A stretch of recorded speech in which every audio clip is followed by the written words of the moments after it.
নবীজি সাল্লাল্লাহু আলাইহি সাল্লাম খানায় কাবার চত্বরে বসে আছেন। গভীর মনোযোগে খেয়াল করেন। আল্লাহ নবী সাল্লাল্লাহু আলাইহি সাল্লাম সূর্য যখন উঠতো খানায় কাবার চত্বর, যেই চত্বরে কাবার দরজাটা পূর্ব ওয়ালের সাথে লাগানো, সকালের সেই মন্ত্রমুগ্ধকর সূর্যটা আল্লাহ নবী গ্রহণ করতেন। খানায় কাবার চত্বরে বসে আছেন আল্লাহ নবী।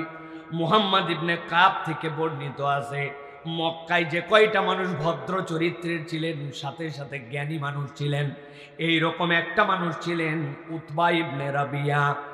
মক্কার লোকেরা যদি কারো সাথে কথা বলতে পাঠাতে হতো, কোনো একটা বিষয় ডিলিংস করার জন্য পাঠাতে হতো, সম্ভ্রান্ত কোনো বংশের বিয়ে শাদী হবে, ওই পক্ষের সাথে কথাবার্তা বলে ছেলেদের পক্ষের অগ্রাধিকার দিয়ে মেয়েদের কাছে উপস্থাপন করতে হতো।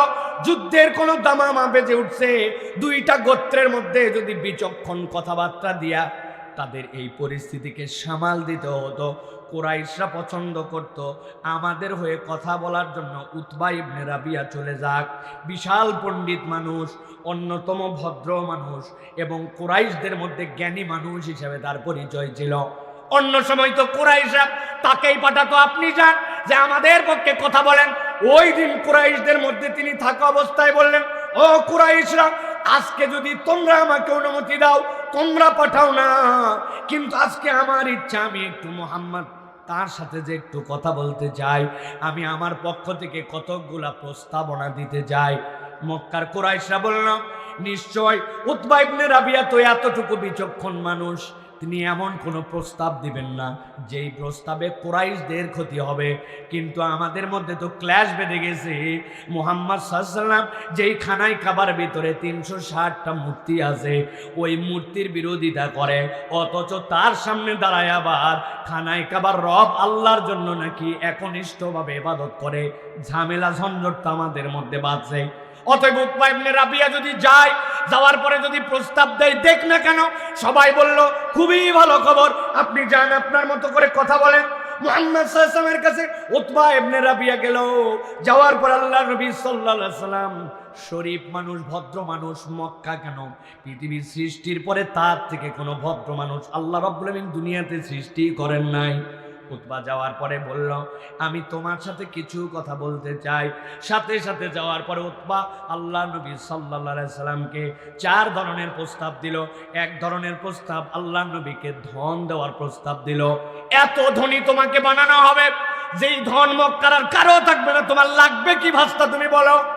2 নম্বরে প্রস্তাব দিল, এই মক্কায় তো অনেক লিডার আছে, অনেকেই দায়িত্ব পালন করে, আমরা বুঝেছি তোমার যোগ্যতা কি, তোমার যে লিডারশিপের পাওয়ার কি, সুতরাং তুমি যদি চাও মক্কার লিডার হবে, একচ্ছত্র রাজত্বের মালিক হবে, ভাতিজা আমি সেটাও তোমার জন্য প্রস্তাব হিসাবে নিয়ে আসি। 3 নম্বরের পরে বলল, যত ধরনের সামগ্রী আছে সবগুলা তোমার সামনে উপস্থাপন করা হবে। দীর্ঘ একটা ভূমিকা দিয়া এত সুন্দর ভাষার ব্যবহার করে আল্লাহ নবীর কাছে এই কথা যখন বলল, আল্লাহ নবী সাল্লাল্লাহু আলাইহি ওয়াসাল্লাম দিল দিয়া মনোযোগ দিয়ে তার সব কথা শুনেছেন। একটা কথা আল্লাহর নবী বলেন নাই।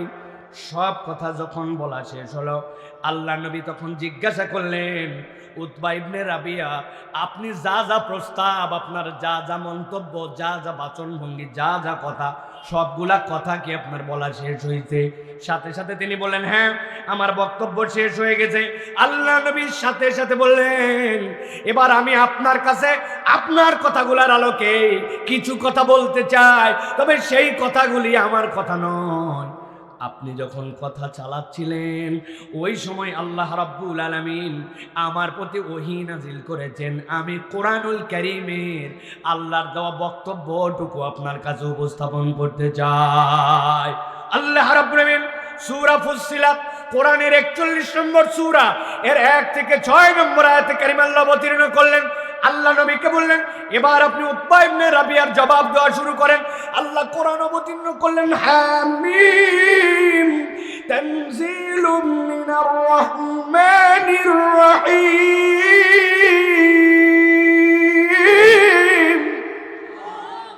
হামিম, আরবের লোকেরা অনেক ধরনের বাক্যের শুরুতে এরকম বিচ্ছিন্ন বিচ্ছিন্ন কিছু কথাবার্তা তারা বলতো, কিন্তু আল্লাহ নবী সাল্লাল্লাহু আলাইহি ওয়াসাল্লাম এমন 2টা অক্ষর উপস্থাপন করলেন বুঝালেন, জানেন নাকি এটার অর্থ? না, আমাদের কিচ্ছু জানা নাই। আল্লাহ বললেন, তবে জেনে রাখেন যে এটা অবতীর্ণ হচ্ছে তানজিলুম মিনার রহমানির রহিম, এইটা কারো পক্ষ থেকে নয়, বরং এই কোরআনটা হচ্ছে রহমান এবং রাহিমের পক্ষ থেকে।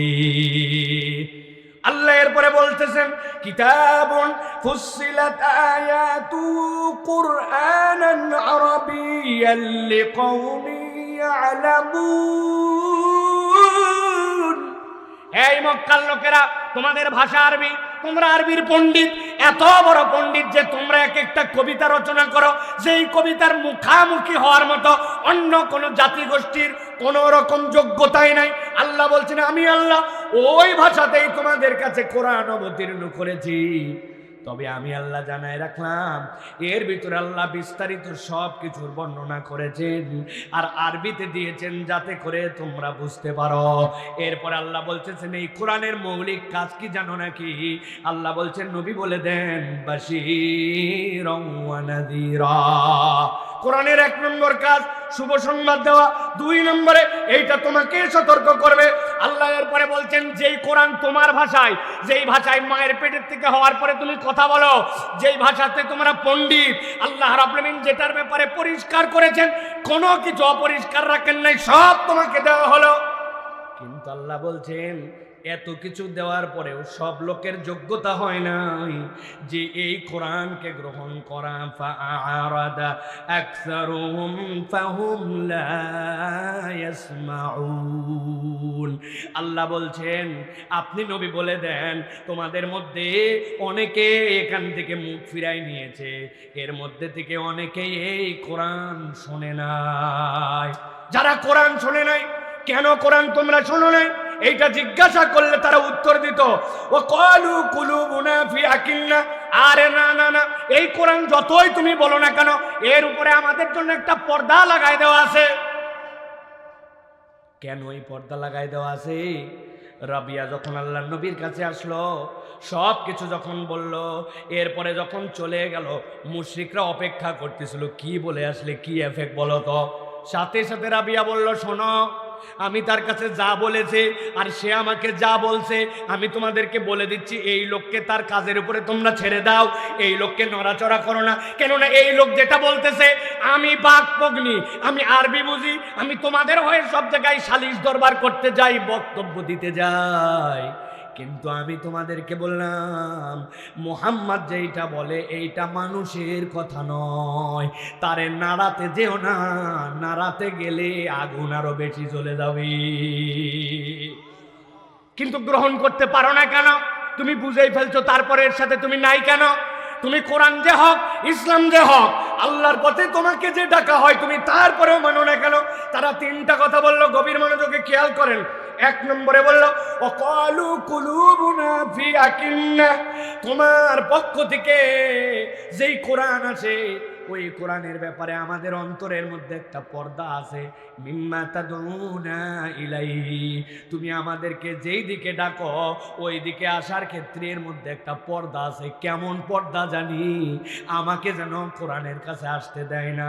2 নম্বরে তাআলা বলল, ওয়াফি আযানিনা ওয়াকরুন, আর আমাদের কানের মধ্যে এইটার জন্য আলাদা একটা, কোথার থেকে যেন এর মধ্যে একটা ব্যবধান তৈরি করার মতো অদৃশ্য একটা কি জানি আছে, ওয়াকর। আল্লাহ বলতেছেন সেইটা তাদেরকে শুনতে দেয় না।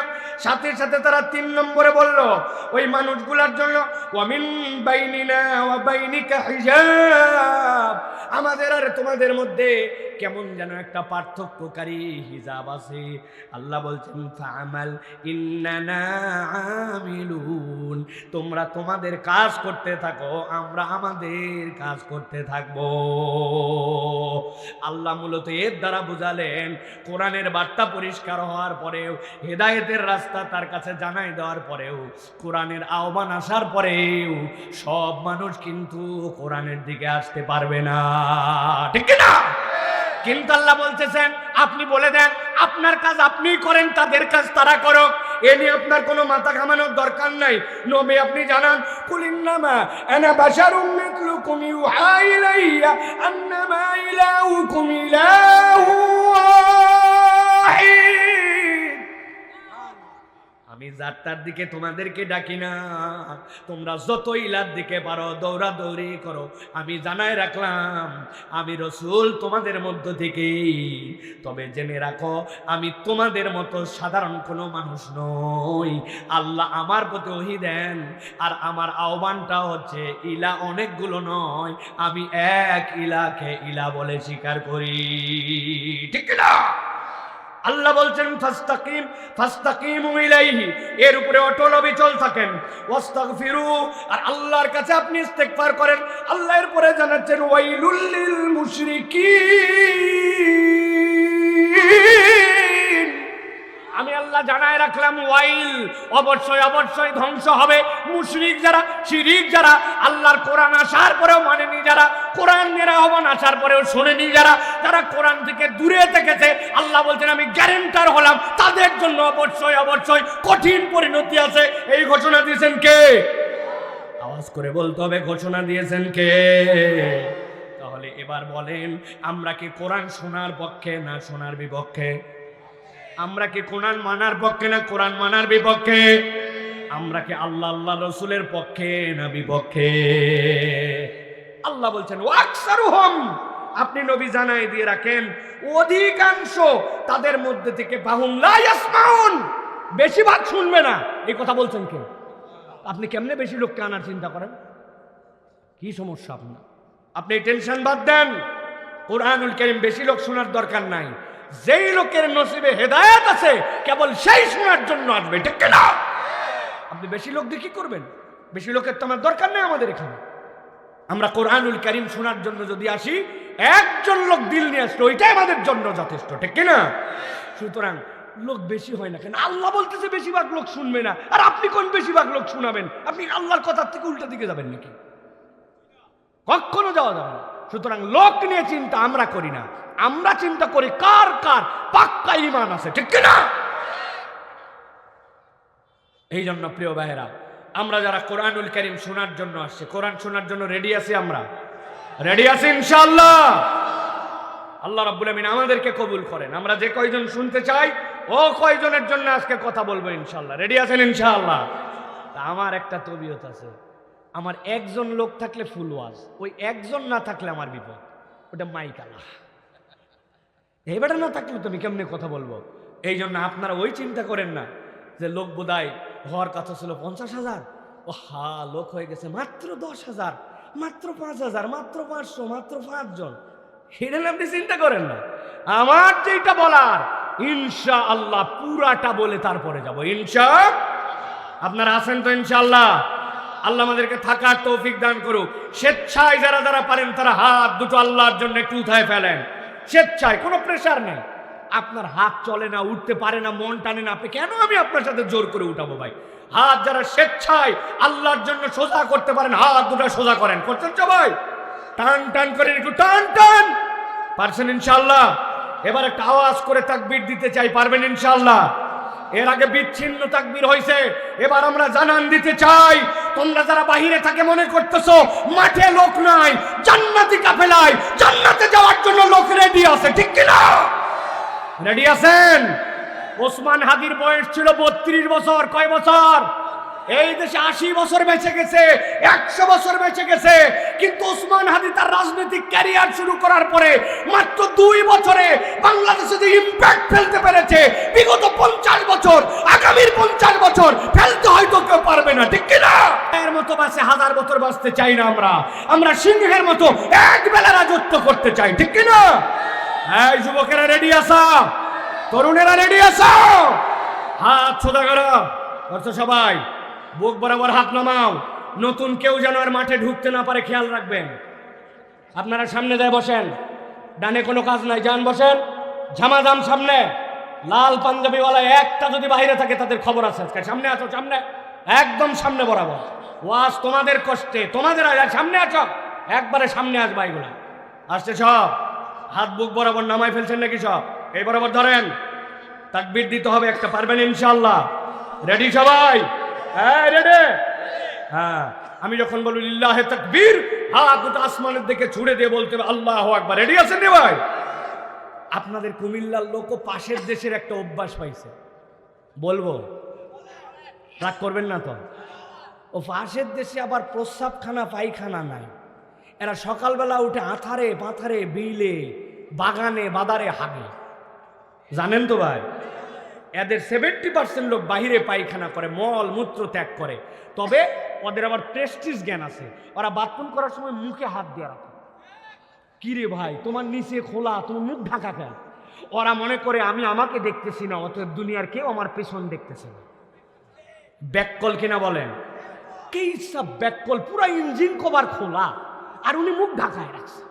ওর ধারণা আমিও দেখি না, কেউ দেখে না। তা আমাদের এলাকার কিছু মানুষের ধারণা হয়েছে হেও ওয়াজ থেকে চলে গেছে, এও ওয়াজে আসে নাই, মনে করছে মাঠের মধ্যে কেউ নাই। ব্যাককল, এসে দেখে যাও যতদূর হোগলা বিছানো আছে ফাঁকা নাই, ঠিক কিনা?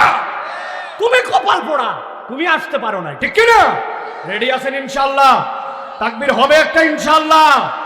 দেখে একটা যখন বলবো লিল্লাহে তাকবীর, হাত দুটো আসমানের দিকে ছুড়ে দে আল্লাহু আকবার, ঠিক আছে ইনশাআল্লাহ? দেখে এটা তাকবীর দেন, লিল্লাহে তাকবীর,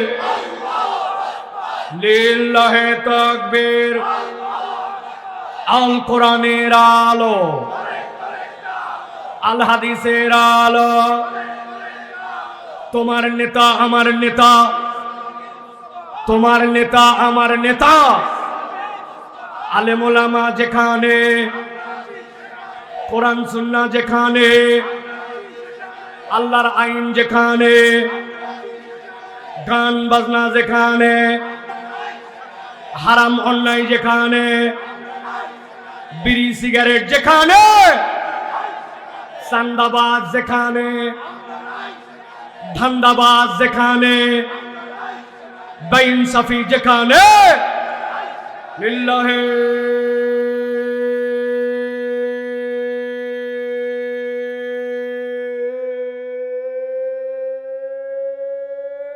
তাকবীর।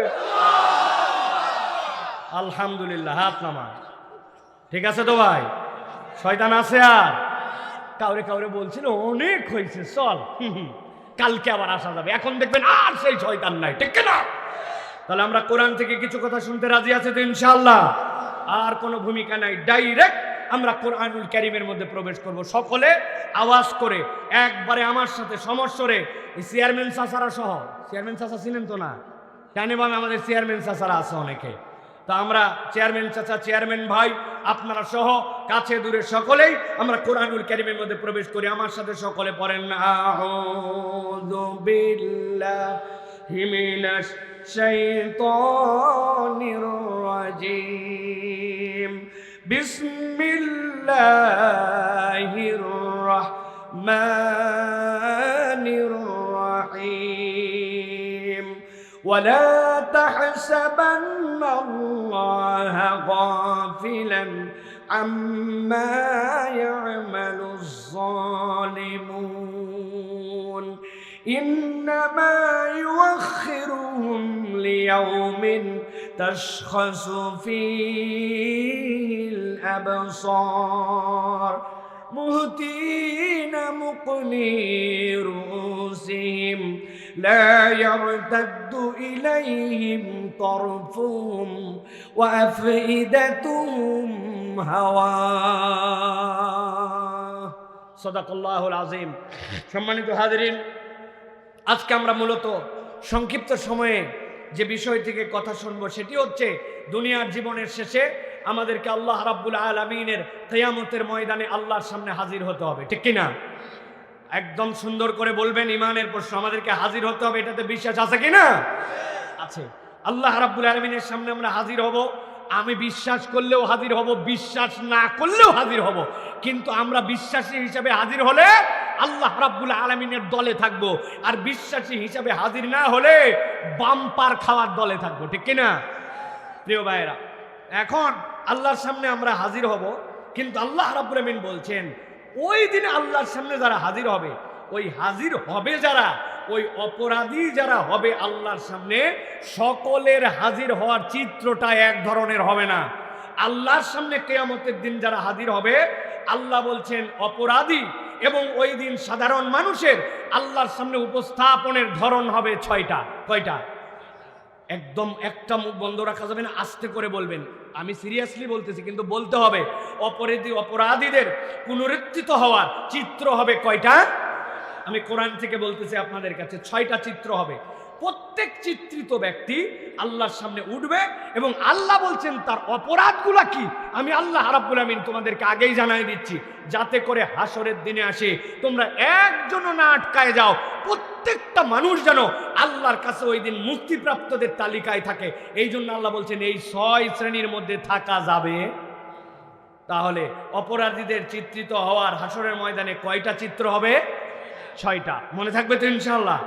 আমরা এই 6টা চিত্র সর্বোচ্চ আমরা 30 মিনিটের মধ্যে এইটা আমরা ইনশাআল্লাহ আলোচনার একটা কনক্লুশনে নিয়ে আসবো আমরা তাহলে চলেন আমরা কুরআনুল কারীমের মধ্যে প্রবেশ করি সকলে প্রিয় ভাইরা। 1 নম্বরে আল্লাহ রাব্বুল আমিন বলছেন কিয়ামতের দিনে যারা আল্লাহ রাব্বুল আলামিনের সামনে সেই দিন উত্থিত হবে, ওই মানুষগুলোর মধ্যে থেকে প্রথম যে শ্রেণী আল্লাহর সামনে উঠবে তাদের অবস্থা কি হবে? তাদের কণ্ঠস্বর রুদ্ধ হয়ে যাবে। দুনিয়ায় কথা বলতো কিন্তু কথা বলতে পারে না, আর চোখ দুইটা আজীব একরকম ভাবে বিস্ফোরিত হয়ে যাবে। এই চিত্র দেখে কিয়ামতের সব মানুষ বুঝে ফেলবে এরা কোন মামলার আসামি। কেস নম্বর 1, আল্লাহ রাব্বুল আমিন বলছেন ওয়ালা তাহসাবান্নাল্লাহা গাফিলান আম্মা ইয়ামালুজ জালিমুন। দুনিয়ার মানুষ এইটা তোমরা মনে করো না যে দুনিয়ার বুকে আল্লাহ রাব্বুল আমিন যারা জুলুম করে, যারা জালেম, তাদের ব্যাপারে তোমার রব মনে হয় গাফেল। কই এত অপরাধ করে গেল, এত কষ্ট দিয়ে গেল, এত জেল জুলুম দিল, আল্লাহ তো ধরে না। আল্লাহ বলতেছেন খবরদার, এইটা যদি তুমি মনে করো ইমানের মধ্যে তোমার ঝামেলা হবে। আমি আল্লাহ এই জন্য তোমাকে বললাম তোমার রব জালেমদের ব্যাপারে কখনো গাফেল নন। অনেক সময় তুমি দেখতে পাও না কিন্তু ধরে না, ধরলে রব্বুল আলামিন কিন্তু ছাড়ে না, ঠিক কি না? আল্লাহ এই জন্য নিজের পরিচয় দিয়েছেন ইন্না বাতশা রাব্বিকা লাশাদীদ। নিশ্চয় জেনে রাখো তোমার রবের ধরাটা বড় কঠিন। ওই ধরাটা কঠিন এইটার ব্যাখ্যা এরকম নয় আপনি আমি যেরকম কঠিন হিসাবে কোনো কিছুকে দেখি ওই কঠিন নয়। আল্লাহ বুঝাতে চান কেমনে ধরে এইটার আকল পর্যন্ত তোমার অনেক সময় নাই। আল্লাহ ওই বান্দাকে কোনটা দিয়ে কি ধরছেন আপনি এটা বুঝবেনও না। আল্লাহ এরকম করে অনেক সময় অনেক জালেমদেরকে ধরেন, ঠিক কিনা? আমি বহু জায়গায় উদাহরণ দেই, আবারও মনে পড়ছে আপনাদের কাছে বলে রাখি। কতক মানুষ আমাদের এই দুনিয়ায় আছে, একটুখানি পাওয়ার পাইলে, একটুখানি ক্ষমতা হইলে, একটুখানি টাকা পয়সা হলে ওই মানুষের চলাফেরা আচার আচরণের মধ্যে পরিবর্তন হয়। কথায় কথায় শুধু গরম মারে, আছে না নাই? অনেক সময় সামনে নরম থাকার চেষ্টা করে কিন্তু ওই নরমটা আসল নরম নয়। ইমাম ইবনুল কাইয়িম রাহিমাহুল্লাহ বলছেন প্রকৃত বিনয়ী কে জানো নাকি? উপরে হয়তো আদব জানে না, উপরে হয়তো এটিকেট জানে না, উপরে হয়তো অনেক সময় এমন আচরণ প্রকাশ করে যেইটা সভ্য সমাজের মধ্যে তাকে অসভ্য বলে, কিন্তু ওই মানুষটা না জানার কারণে এইটা করলেও তার দিলটা বিনয়ী, তার দিলটা নরম। যেই লোকের দিল নরম, দিল বিনয়ী, ওইটাই হচ্ছে প্রকৃত বিনয়। উপরের লোক দেখানো বিনয়ীটা প্রকৃত বিনয় নয়। পাওয়ারফুল একজন লোকের সামনে গেছেন, আপনি তো অটোমেটিক ওই জায়গায় চুপচাপ থাকবেন, অটোমেটিক বিনয়ী থাকার চেষ্টা করবেন। তার সাথে স্বার্থের সম্পর্ক আছে, আপনি ওই জায়গায় না বিনয়ী আসলেও ওই জায়গায় যাওয়ার পর আপনি এমনভাবে নরম, এমনভাবে আচরণ করেন দেখেই বোঝা যায় আপনি তেলানোর স্বভাব আছে আপনার, আছে না নাই? কিন্তু অন্তর যদি বিনয় হয় সেটা প্রকৃত বিনয়। কিন্তু কতকে আছে এই বিনয় তার কাজ করে না, একটু ক্ষমতা একটু পাওয়ার এরকম হ্যাডাম দেখায়। এক লোকের নাকি এরকম একটা বড় গার্মেন্ট ছিল, অনেক শ্রমিক তার কাজ করে, হাজার হাজার লোকের কর্মসংস্থান, এই জন্য তার গরম অনেক। ওই গরমটার সবচেয়ে খারাপ দিক ছিল ছোট্ট একটু ভুল পাইলেও সাথে সাথে তাদেরকে গালাগালি করতো, অশ্লীল মুখ ভাষাভাষি করে কথা বলতো। এক লোক তার অধীনে এক ম্যানেজার অফিসে আসতে একটু দেরি করছে অথবা কোনো একটা ভুল হয়েছে, সাথে সাথে ওই মালিক এক মুহূর্ত দেরি নাই তারে এমন গালাগালি করছে, গালাগালির ঠেলায় ওই লোক অবাক হয়ে গেছে, এতটুকু ভুলে মানুষ কি এত গালাগালি করে নাকি? কিন্তু কি করবে, বেচারি সহ্য করতে বাধ্য হয়েছে। কেননা মালিকের উপরে কথা বললে সাথে সাথে চাকরি নট, কিন্তু ভিতরে তার জ্বলে পুরে অস্থির হয়ে গেছে। চিন্তা করছে আমারে যে কথা দিয়ে কষ্ট দিল, যে গালি দিল, এই কথাটা কোন জায়গায় খেলানো যায়। চিন্তা করছে আমার অধীনস্থ যে আছে, উপরে বলা না গেলেও নিচের লোককে বলা যায়। ভিতরের রাগ জ্বলতেছে। এমন সময় তার অধীনের এক কর্মচারী একটুখানি ভুল করছে, যাবে কোথায়, মালিকের যত রাগ ছিল সব রাগ এবার ওই কর্মচারীর উপরে ঝাড়ছে। কর্মচারী চিন্তা করছে অন্যদিনও ম্যানেজার সাহেবের সাথে কথাবার্তা হলে অনেক সময় রাগারাগি করে, কিন্তু আজকের মতো এরকম গালি দেওয়া, এরকম খারাপ আচরণ তো আগে আমার সাথে করে নাই। কিন্তু রাগ করে কি করবে, ম্যানেজারের সাথে কথা বললে চাকরি নট হয়ে যেতে পারে। এই জন্য সবর করছে, কিন্তু ভিতরে তার জলে আমার নিচে যে আছে তার সাথে এই কথাটা বলা লাগবে, অন্তত এই রাগটা তার সাথে শেয়ার করা লাগবে। সাথে সাথে যখন অফিস থেকে ওই লোক বের হবে, বের হওয়ার সময় দেখে উনার নিচের পোস্টদার, ওই বেটা হচ্ছে দারোয়ান, প্রত্যেক দিন দাঁড়ায় থাকে। ওই দিন কি কারণে জানো দারোয়ান বসে আছে, আর যাবে কোথায়? ওই যে তার ম্যানেজার তারে যা বকা দিছিল, এবার দারোয়ানকে দিছে বকা। বেদ্যপ ব্যাকল কোথাকার, আদব নাইলে আজ নাই, দাঁড়াই থাকার কথা, বসে আছে কেন? বাপ মা তুলে গালাগালি। দারোয়ান চিন্তা করছে অন্যদিনও তো এই লোক যায়, কিন্তু এত বেশি রাগারাগি করে না, আজকে এই লোক আমার সাথে এরকম দুর্ব্যবহার করলো কেন? ম্যানেজারের রাগ মারছে ওর উপরে। দারোয়ান চিন্তা করছে কিছু তো আমার বলা দরকার, সাথে সাথে চিন্তা করছে বললেই তো উনি আমার উপরের বস, চাকরি নট। সবর করে গেছে, চিন্তা করছে এরপরে আমার নিচে যেইটা আছে তাকে এবার ইচ্ছা মতো দিব। তাকায় দেখে ওইটাই অফিসের শেষ পোস্ট, দারোয়ানের নিচে আর কেউ নেই। কার কাছে এখন রাগ ঝাড়বে? মনের রাগ নিয়ে বাড়িতে গেছে। বাড়িতে যাওয়ার পরে মেজাজ করা করা, বউকে বলছে খাবার দাও, কথাবার্তা ডাঁটে ডাঁটে বলে। বউ যেই খাবার দিছে, আল্লাহর কি কাজ, খেতে বসে তরকারি মুখে দিছে, একটা আস্ত কাঁচামরিচ খেয়াল করে নাই, সিম মনে করে সবজি মনে করে মুখে নিয়েছে, সাবা দেওয়া মাত্র মারির দাঁত, কাঁচামরিচের ঝাল যেই লাগছে, ব্যাককল নিজের দোষে কাঁচামরিচ খাইছে। কিন্তু ওই যে তার উপরের লোক, তারা গালাগালি করছিল, যাবে কোথায়, যত রাগ ছিল সব এখন বউয়ের উপরে। তুই খারাপ, তোর বাপ খারাপ। চিন্তা করছে কি আশ্চর্য কথা, মরিচ খাইছে নিজের দোষে আর গালাগালি করে আমার সাথে। ইচ্ছা মতো গালাগালি, এক কথায় দুই কথায়, কিন্তু স্বামীর উপরে যদি এখন উল্টা চোট মারে, খানিকক্ষণ পরে বলবে তুই তালাক, তোর বাপ তালাক। মুসিবত। এই জন্য বেচারি মনের দুঃখে চিন্তা করছে এত কষ্ট করি, কিন্তু আমার স্বামী আমারে গালালো। কিটমিট করে রাগ ধরে আছে, মনটা বড় দুঃখ, হাঁড়ি পাতিল জোরে জোরে রাখে, কিন্তু স্বামীরে কিছু বলে না। হঠাৎ করে তার বেটা ওই দিন বাড়িতে ঢুকছে, কিন্তু মাগরিবের পরে পরে না ঢুকে একটু দেরি করে ঢুকছে। যাবে কোথায়? বাপের উপরে, স্বামীর উপরে যত রাগ, বেটার উপরে তুই খারাপ, তোর বাপ খারাপ। ব্যাককল বেয়াদব কোথাকায়, রান্না করি আমি, বাড়িতে দেরি করে আসিস কেন? এক কথা দুই কথা ঢাই ঢাই করে দুই থাপ্পড় লাগাই দিছে। বেটা চিন্তা করছে বাড়িতে তো কম বেশি প্রতিদিনই দেরি করে আসি, কিন্তু মা তো এরকম দুর্ব্যবহার করে না, আবার দুইটা বাড়িও লাগাই দিছে, এই বাড়িতে আমি থাকবো না। রাগ করে বাড়ির থেকে চলে যাচ্ছে। যাওয়ার সময় চিন্তা করছে যে থাপ্পড় খাইছে, যে মার খাইছে, যে গালাগালি করছি, কার উপরে এটা ফলায়। বাড়িতে বের হওয়ার পর দেখে একটা আদলা ইট, আদলা ইট চিনেন তো না? আদলা একটা ইট পাইছে, ইটটা হাতের মধ্যে নিয়ে চিন্তা করছে যারে পাইছি তারে মারছি। আল্লাহর কি কাম, তাকায় দেখে রাস্তার ওই পার দিয়া একটা কুকুর লেজ ডাউন দিয়ে আস্তে আস্তে করে হেঁটে যায়। লেজ ডাউন দেওয়া মানে ওই কুত্তা কারোর সাথে ঝামেলা ঝঞ্ঝটের মধ্যে নাই, কোন রকম নির্বিষ ভাবে আস্তে সুস্তে যায়। ওর তো মায়ের উপরে রাগ, ওই রাগ হাতের মধ্যে নিয়ে আসছে, আদলা ইট তুলে কুত্তার পিস বরাবর দিছে জোরে করে মারে। কুত্তা তো ঠান্ডা ভাবে যাচ্ছিল, কোমর বরাবর লাগে, ঘেউ ঘেউ ঘেউ। কুত্তা ঘেউ ঘেউ করে, কুত্তা চিন্তা করছে অন্যদিন ডিস্টার্ব করি, আজকে কোনো কথা নেই বার্তা নেই, আদলা ইট মারলোকে, সামনে যারে পাইছি তারে খাইছি। ঘেউ ঘেউ করতে করতে যাই দেখে সামনে এক শার্ট প্যান্ট পরা ভদ্রলোক যাচ্ছে, হ্যাঁ করে দিয়েছে কামড়। কামড় দেওয়ার পরে লোকজন যায় ছুটানোর জন্য চেষ্টা করে, অন্যদিন দুই এক থাবা দিলে ছুটে যায়, আজকে দেখে কুত্তা ছোটে না, পিটায়া পাটায়া কুত্তা বিদায় করছে। এই লোকের তো অবস্থা খারাপ, কিন্তু লোকটাকে অত স্বাভাবিক মানুষেরা চেনে না। একজন জিজ্ঞাসা করছে, ও ভাই আপনি কে? ভাই আপনার তো চিনলাম না, আপনার পরিচয় কি বলেন? বলে আমারে চিনলে না মানে ভাই, এই যে সামনে বড় যে গার্মেন্টস আছে ওইটার মালিক আমি, একটু ইভিনিং ওয়ার্ক করার জন্য বাড়াইছিলাম। প্রিয় মুসলমান, আপনি হয়তো এইটা গল্প ছলে বোঝানোর জন্য বললাম, হিসাব আমি সব সময় বুঝি না, কিন্তু আল্লাহ বলছেন বান্দা জেনে রাখো, ওয়ালা তাহসাবান্নাল্লাহা গাফিলান আম্মা ইয়ামালুজ জালিমুন। দুনিয়ায় তুমি যদি কারো প্রতি জুলুম করো, আল্লাহ এইটার ব্যাপারে গাফেল নন। জুলুমের হিসাব দুনিয়াতেও বরাবর হয়, আর দুনিয়ায় বরাবর যদি নাও হয় তুমি দেখতে পাও না, কিন্তু আল্লাহ বলছেন কিয়ামতের ময়দানে তুমি বুঝতে পারবা।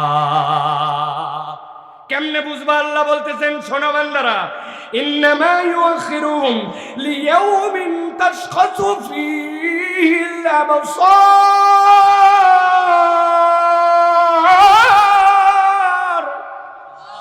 আল্লাহ বলছেন ও দুনিয়ার মানুষ, কিয়ামতের দিনে সবাই যাবে, কিন্তু এক শ্রেণী আল্লাহর সামনে উঠবে, যেই না উঠতে শুরু করবে তাদের চোখগুলা বিস্ফোরিত হয়ে যাবে, কোঠর থেকে চোখ আল্লাহ বের করে দিবেন।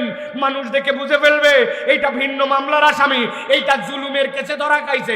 আল্লাহ রাব্বুল আমিন বলছেন যেই না চোখ বের হয়ে যাবে, সাথে সাথে তার দ্বিতীয় চিত্র হবে, মুতিনা মুকরিরুসিহিম লা ইয়ারতাদু ইলাইহিম তরফুহুম ওয়া আফিদাতুহুম হাওয়া। আল্লাহ এক দলের ফেরেশতাকে পাঠিয়ে দিবেন, তখনও জাহান্নামে পাঠানো হয় না, ফেরেশতা যায় গাড়ের মধ্যে বাড়ি দিবে, দেওয়া মাত্র মাথাটা উঁচুর দিকে হয়ে যাবে, ডানের দিকেও কাত হয় না, বামের দিকেও কাত হয় না। আল্লাহ বলছেন ঘাটটা লক হয়ে হাসরের ময়দানে চোখ বের হয়ে যাবে, মানুষ দেখে বুঝে ফেলবে আল্লাহর কাছে এক নম্বর আসামি জালেম যারা ধরা খাইছে। হাসরের ময়দান আল্লাহ বেইজ্জতি করার পরে আল্লাহ বলছেন 3 নম্বরে জাহান্নামে পাঠানোর আগে তার একটা অবস্থা হবে, ওইটা দেখে বুঝে ফেলবে তার বিপদ কি। ওয়া আফিদাতুহুম হাওয়া। আল্লাহ বলছেন তার অন্তরটাকে আল্লাহ হতাশায় হতাশায় জর্জরিত করে দিবে। এই আয়াতে কারিমার ব্যাখ্যায় মুফাসসিরিনে কেরাম লিখছেন ওয়া আফিদাতুন হাওয়া মানে কি, আমার অন্তর হতাশ, এটার ব্যাখ্যা কি? ঈমানদার যারা থাকবে ওই কিয়ামতের ময়দানে তারা চূড়ান্ত হতাশ হবে না। আল্লাহ রাব্বুল আমিনের জন্য শিরিক যদি তার না থাকে, তার আমলনামায় যদি জুলুম না থাকে, আর যদি বান্দার হক নষ্ট করার গুনাহ তার না থাকে, রব্বুল আলামিন ওই দিন ওই বান্দাদেরকে সামনে ডাকবেন, ঘেরাও দিয়ে বলবেন তোমরা রহমানের ডেরার মধ্যে আসছো, এখন রাহিম রব তোমাদের সাথে কিছু কথা বলতে চান। নবী বলছেন জিজ্ঞাসা করবেন আল্লাহ অপরাধ আছে, এই অপরাধ আছে, এইটা ছোটবেলায় করছিলি, এইটা কি এই গুনাহ তোর আমলনামায় ছিল, এইটা ছিল, সব আছে। আল্লাহ ঘেরাও দিয়ে রাখছেন তাকে, দুনিয়ার কেউ জানেন না, কেউ জানে না। আল্লাহ নিজেকে পরিচয় দিবেন সাত্তারুল উয়ুব, আমি তোর দোষ ত্রুটি গোপন রেখেছিলাম, 3টা গুনাহ তোর আমলনামায় নাই, বান্দার হক নষ্ট করিস নাই, দুনিয়ার বুকে আল্লাহর সাথে শিরিক করিস নাই, জালেম হিসাবে তুই উঠিস নাই। আল্লাহ বললেন তোর গোপন গুনাহগুলা বান্দা আমি আজকে গোপনে রেখে তোরে মাফ করে দিলাম, যা যা সুরসুর করে বের হয়ে জান্নাতের দিকে চলে যা। কিন্তু এই দিন যারা মজলুম জালেম হবে, আল্লাহ বলছেন আফিদাতুম হাওয়া, তাদের অন্তরের মধ্যে আল্লাহ এমন হতাশা ঢুকাই দিবেন, তারা বুঝে ফেলবে আজকে আমাদের বাঁচার রাস্তা নাই। অতএব দুনিয়াতে যারা জালেম, দুনিয়াতে যারা সীমা লঙ্ঘন করেছি, মনে করতেছি দুনিয়ায় কেউ ধরলো না, কোনো কেস কামারি হলো না, মামলায় তো ধরা পড়লাম না, দুনিয়ার লোক কেউ তো বুঝলো না, কিন্তু আল্লাহর কাছে ওই দিন যাওয়ার পরে ধরা খাওয়া লাগবে কিনা। জমির আলটা 4 আঙ্গুল ঠেলছিলাম, আব্বা বলে গেছিল তুই বড় ছেলে রে, আমি মরে যাওয়ার পরে ভাই বোনদের মধ্যে ইনসাফ মতো জমি বন্টন করে দেশ। আমি আজ পর্যন্ত জমি বন্টন করি নাই, বেইনসাফের রাজত্ব কায়েম করছি।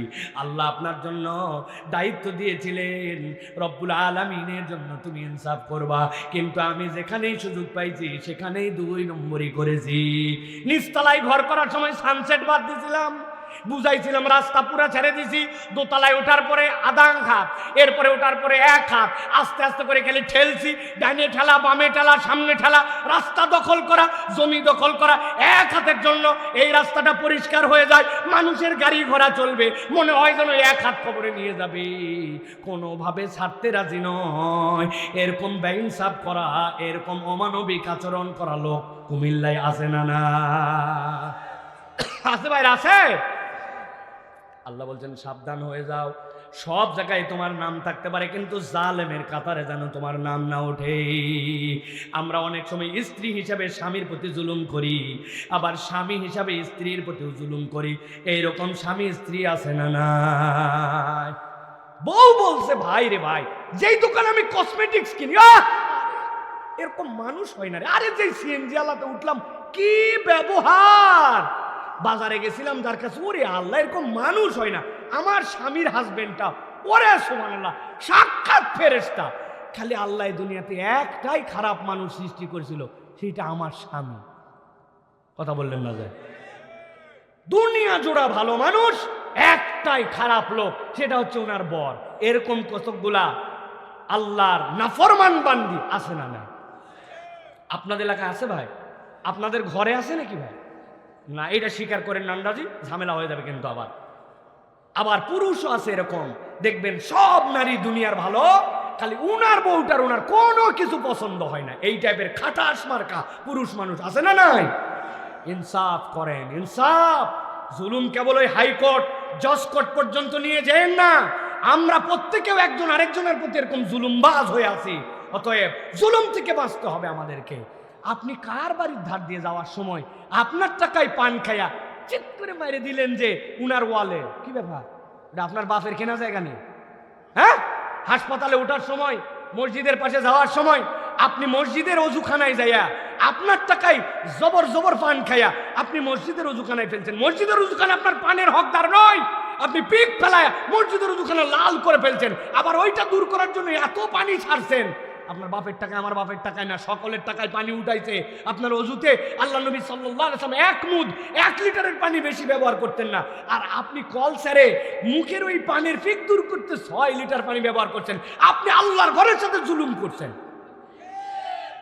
আপনি হিসাবের মধ্যে এটা আনেন নাই, আপনি কোনো সময় এটাকে আমলেই নেন নাই। আপনি ওযু করার পরে জুতাটা নিয়ে আসছেন, টপ টপ টপ টপ করে পানি পড়তে পড়তে আসছে। কি করব বাবা, জুতা ভিজা থাকলে করণীয় কি? আপনি মনে করছেন বাবা আপনার পায়ের তলায় দুনিয়ার ময়লা নিয়ে আপনি মসজিদের কার্পেটে চলে আসছেন, চিন্তা করছেন এটা ফি সাবিলিল্লাহ। আপনি জালেম, আপনাকে সব জুলুমের হিসাব দেওয়া লাগবে, ঠিক কিনা? আপনার বাড়ি দোতলার উপর না, রাত 12টার পর আপনি চেয়ারটা ধরে টান দেন, দরজা লাগাইছে দ্রম, আমার দরজা আমি লাগাইছি, তোর কি আছে না? নাই। একটু মোবাইল দিলেই শব্দটা থাকে না, একটু ভদ্রতা শিখালেই নিচের মানুষ কষ্ট পায় না। খালি জুলুম এইটা মনে করেন না, প্রত্যেকটা ক্ষেত্রে বান্দার হক নষ্ট করা, আল্লাহর হক নষ্ট করা, এইগুলা জুলুম। খুঁজে খুঁজে আপনাকে দেখে চলতে হবে। আহা, সৈয়দপুর আকামত আলী মাস্টার বাড়ি সফুরা বিবি দারুল কুরআন মাদ্রাসার পোস্টার লাগাইছে। কোথায়? যেখানে লাগানো যাবে ওখানেও, যেখানে লাগানো যাবে। মানুষের ওয়াল, মল, দরজা, দোকান পাট, নতুন রং করা মসজিদের ওয়াল, কোনো জায়গা বাদ দেয় নাই। কোরআনের প্রচার, তাফসীর মাহফিলের পোস্টার লাগাচ্ছে। আপনি কসু করতেছেন, আপনি না বুঝে বান্দার হক নষ্ট করতেছেন। আল্লাহর কাছে পোস্টার লাগানোর জন্য হিসাব দেওয়া লাগবে। ওই লোক যদি না শোনে, কথা বললেন না যে, কথা বললেন না যে, মসজিদের ওয়ালে আপনার কে পোস্টার লাগানোর অধিকার দিছে? 10 জনের টাকা নিয়ে মসজিদের ওয়াল রং করা হয়েছিল, আপনি পোস্টার লাগাই ফেললেন যে।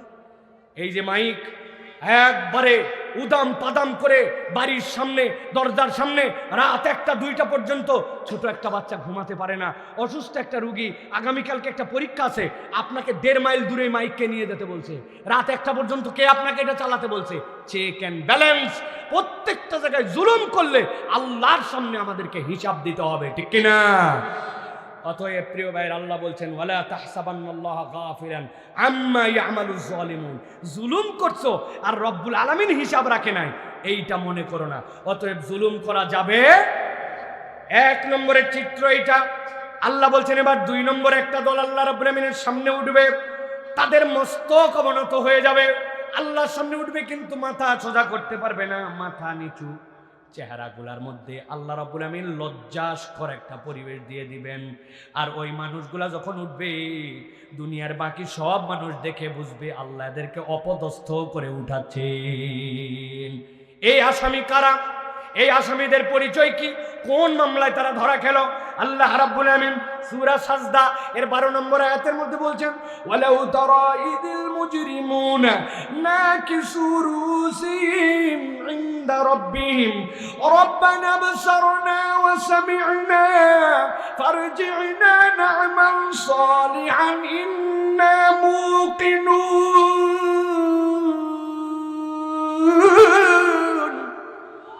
আল্লাহ বলতেছেন ওই দিন আপনি দেখবেন দুনিয়ার বুকে যারা মুজরিম ছিল, কিন্তু রব্বুল আমিন তাদেরকে কিচ্ছুই বলেন নাই, কিন্তু মুজরিমের মধ্যে তার অন্তর্ভুক্ত ছিল। যেই বেটার দুনিয়ার বুকে আল্লাহ মানছে, আল্লাহ তারেও সূর্যের আলো দিয়েছেন, যেইটা মানে নাই তারেও দিয়েছেন। যেইটা মানছে তারেও অক্সিজেন দিয়েছেন, যেইটা মানে নাই তারেও দিয়েছেন। দুইজন নামাজি বেনামাজি পাশাপাশি 1 বিঘা ধান লাগাইছিল। নামাজিও পাইছে যে পরিমাণ, বেনামাজিও তার থেকে কম পায় নাই। কিন্তু আল্লাহ বলছেন কিয়ামতের দিনে আল্লাহর সামনে হাজির হওয়ার পরে ডাক দেওয়া হবে, সালামুন কওলাম মির রাব্বির রাহিম। রহমান রাহিমের রবের পক্ষ থেকে সালাম প্রাপ্তরা একদিকে হও। ওমতাজুল ইয়াউমা আইয়ুহাল মুজরিমুন, মুজরিমদেরকে আলাদা করে দেওয়া হবে। আল্লাহ বলছেন ওই মুজরিমদের অবস্থা আপনি দেখবেন, না কিছু রুউসিম ইনদা রাব্বিহিম, আল্লাহর সামনে তাদের মাথা নিচু হয়ে যাবে আর তারা বলতে শুরু করবে রাব্বানা আবসারনা ওয়া সামি'না, আল্লাহ আমরা সব দেখে ফেলেছি, কিচ্ছু দেখা আমাদের বাকি নাই, সব শুনে ফেলেছি। আজকে আল্লাহ সুযোগ থাকলে আমাদেরকে একটু দুনিয়ায় ফেরত পাঠাও। দুনিয়ার থেকে এখানে আসছো আর যে যাওয়া যাবে না এটাও তো জানো, কিন্তু দুনিয়ায় আবার ফেরত যেতে যাও কেন? বলবে আমরা 2টা মামলায় ধরা খেয়ে গেছি। একটা হচ্ছে না আমাল সালিহা, আল্লাহ এবার যদি দুনিয়ায় যায় আমরা নেক কাজ করে আসবো। ইন্না মুকিনুন, আমাদের ইমানের কিছু ঘাটতি ছিল, এবার গেলে আমরা পূর্ণাঙ্গ ইমান নিয়ে আসবো। আওয়াজ করে জিজ্ঞাসা করে ওই দিন যাওয়ার পরে আল্লাহর সামনে দাঁড়ানোর পরে দ্বিতীয়বার দুনিয়ায় ফেরত আসার সুযোগ থাকবে। তাহলে 2 নম্বর মামলার আসামি হওয়া যাবে না, আমাল সালিহা। আল্লাহ পাঠায় দেখো আমরা ভালো কাজ করব, তার মানে দুনিয়ায় সুযোগ থাকার পরেও সে ভালো কাজে গাফেল ছিল। দুনিয়ায় সুযোগ থাকার পরেও আল্লাহর জন্য নেক কাজ করে নাই। দোকান থেকে 2 মিনিট কাজ ছিল না, কিন্তু ঘড়ি দেখে দেখে দেখে দেখে 4টার সময় শেষ কাপের চা খায় তারপরে ঢুকছে ইকামতের সময়। অথচ ওখানে না থেকে একটু আগে এসে দুখুলুল মসজিদ 2 রাকাত নামাজ পড়তে পারতো, তাহিয়াতুল মসজিদ 2 রাকাত নামাজ পড়তে পারতো। নামাজের পরেই আগুনের বেগে দোয়া না করে একটু আজকারগুলা শেষ করতে পারতো। এইগুলা তার হাতে সময় ছিল না। কোন জায়গায় আল্লাহরে খালি সময় হাইকোর্ট দেখাইছে, এই নামাজ ধরো না কেন? সামনে রমজান আসতেছে, আল্লাহ আসলে এই রোজার থেকে নামাজ ধরছি না ধরছি, একবার খালি হজ করে আসি। ওরে বাবারে বামে সুফি সাহেব হয়ে যাব, মেয়ের বিয়েটা দিয়ে নেই তারপরে দাড়িটা রেখে দিব। এরকম ডায়লগ দেওয়া লোক এলাকায় আছে না? না আছে ভাই, আছে। আল্লাহ বলছেন ওই দিন তারা ধরা খেয়ে যাবে। না আমাল সালিহা, বলবে আল্লাহ সুযোগ পাই নাই, এবার ফেরত পাঠাও। আমরা ইনশাআল্লাহ এবার আমরা একদম টাটকা টাটকা মুসলমান হয়ে আসব। ওই সুযোগ ওই দিন থাকবে প্রিয় ভাইরা, থাকবে। আমি আপনাদের কাছে একটা কথা বলে দিতে চাই, আর কটা দিন পরে বিশ্ব মুমিন ঘরে আসছে খুব দামি এক মেহমান, রমাদান, ঠিক কিনা? কয়দিন আছে আর? কয়দিন? আর মাত্র 30টা দিন আমাদের হাতে নাই। আর কটা দিন পরে বিশ্ব মুমিন ঘরে আসছে খুব দামি এক মেহমান, রমাদান। আপনারা বলেন তো ভাই, আমাদের যদি ভিআইপি কোনো মেহমান আমাদের বাড়িতে আসে, দামি মেহমান আসে, তাহলে তার জন্য আমাদের প্রস্তুতি আছে না নাই? কি প্রস্তুতি নেই? উনি যত দামি আমাদের তত প্রস্তুতি বেশি। 1 নম্বর প্রস্তুতি থাকে তাকে একটা অভ্যর্থনা দিব। 2 নম্বর প্রস্তুতি থাকে আমরা তার থাকার সুন্দর ব্যবস্থা করব। 3 নম্বর আমার সাধ্যের মধ্যে সবচেয়ে ভালো খাওয়াবো। 4 নম্বরে তার যেন একটু এন্টারটেনমেন্ট হয়, বিনোদনের ব্যবস্থা করব। 5 নম্বরে অন্তত আমরা কিছু হাদিয়া তোহফা তো তারে দিব। আর 6 নম্বরে বিদায় দেওয়ার সময় একটু সুন্দর করে বিদায় দিব। প্রচেষ্টা থাকে কিনা? আমরা চিন্তা করি অভ্যর্থনা মানে কি, কখন আসবে, ট্রেনের টাইম কখন, গাড়ির থেকে নামলো কিনা, রাত যদি গভীর হয় একটা ইজি বাইক রেডি করে রাখো, অন্তত পক্ষে রাস্তার থেকে রিসিভ করে আনো, রাস্তাটা যা চিনে।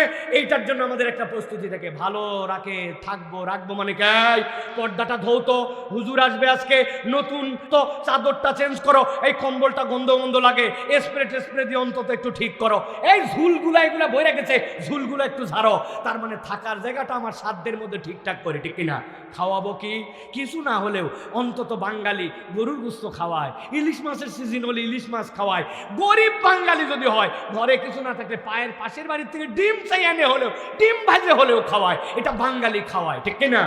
তার মানে তার খাওয়ার চিন্তা করি। 4 নম্বরে চিন্তা করি বিনোদন।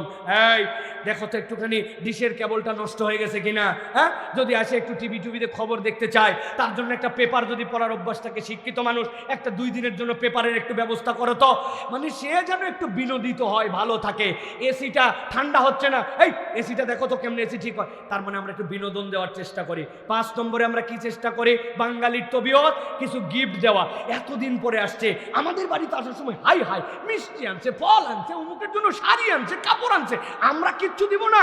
এতদিন পরে আসছে, কিছু একটু তার জন্য হাদিয়া তোফা। যাওয়ার সময় বাড়ির গাছের থেকে একটুখানি বড়ই, 1 কেজি কুমিল্লার রসমালাই, ভালো একটা কিছু আমাদের যা সাধ্যে আছে একটু কিছু ভাই একটু বাইন্দে দেওয়ার চেষ্টা করি, ঠিক কিনা? আর বিদায়ের সময় বুকে জড়াই ধরে আবার আসবেন, ভালো করে মেহমানদারি করতে পারি নাই, কষ্ট নিয়েন না, রাস্তায় আগায় দেয়, ঠিক কিনা? আর কটা দিন পরে আমাদের ঘরে আসছে দুনিয়ার সবচেয়ে দামি মেহমান রমাদান। এখন এই রমাদানের জন্য এই যে 6টা আমরা করি, আমাদের কি প্রস্তুতি আছে ভাই? হুজুর, রমজান কি কোনো বায়বীয় চরিত্রে আসবে শরীর নিয়ে?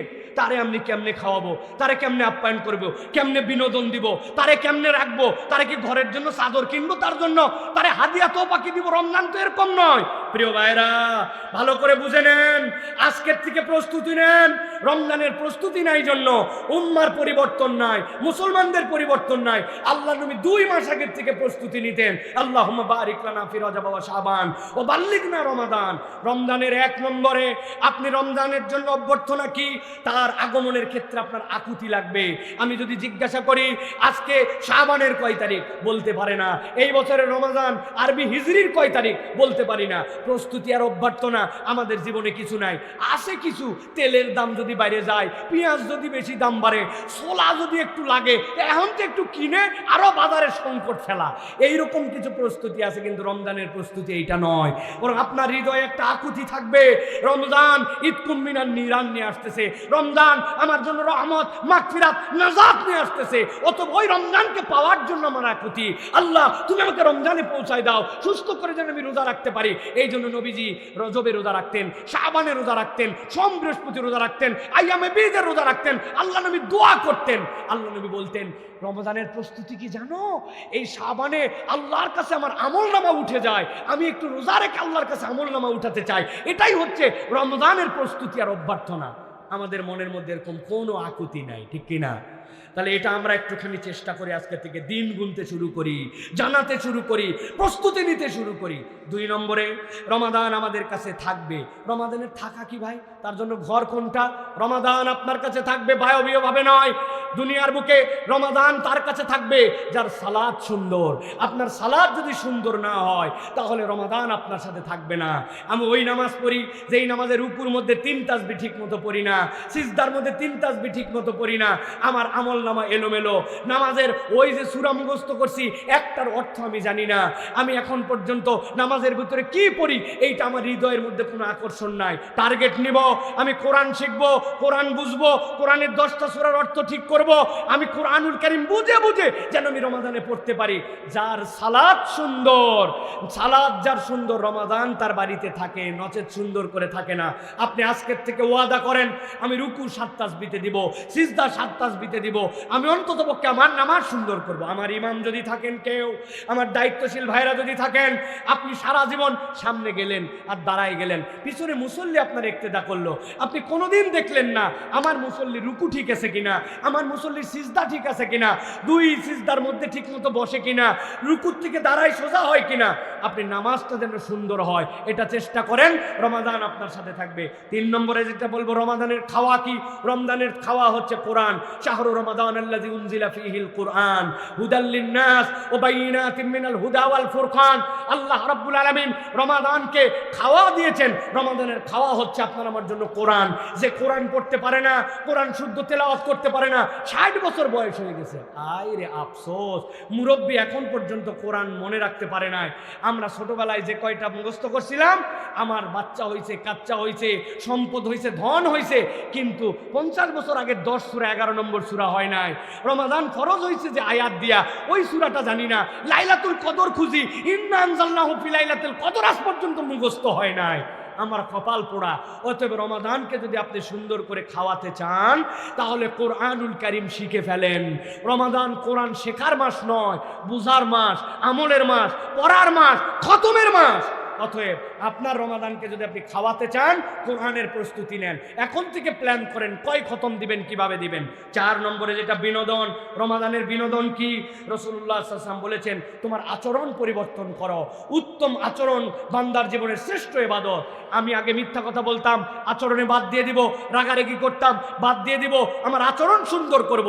যার আচরণ রমাদানের পরে রমাদান আসলো আর আগের আর পরের মানুষের পার্থক্য হলো না, ওই মানুষ রমাদানকে কখনো বিনোদিত করতে পারে না।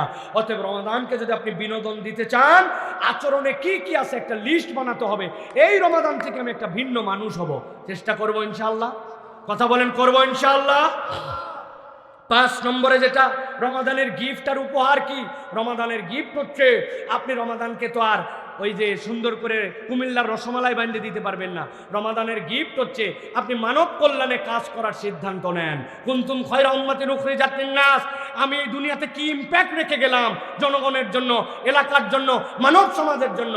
আপনি যদি জনগণের জন্য কিছু করার সিদ্ধান্ত নেন, মানব কল্যাণের সিদ্ধান্ত নেন, তাহলে আপনি আপনার রমাদানকে বিদায় দেওয়ার ক্ষেত্রে আপনি তাকে উপহার দিতে পেরেছেন।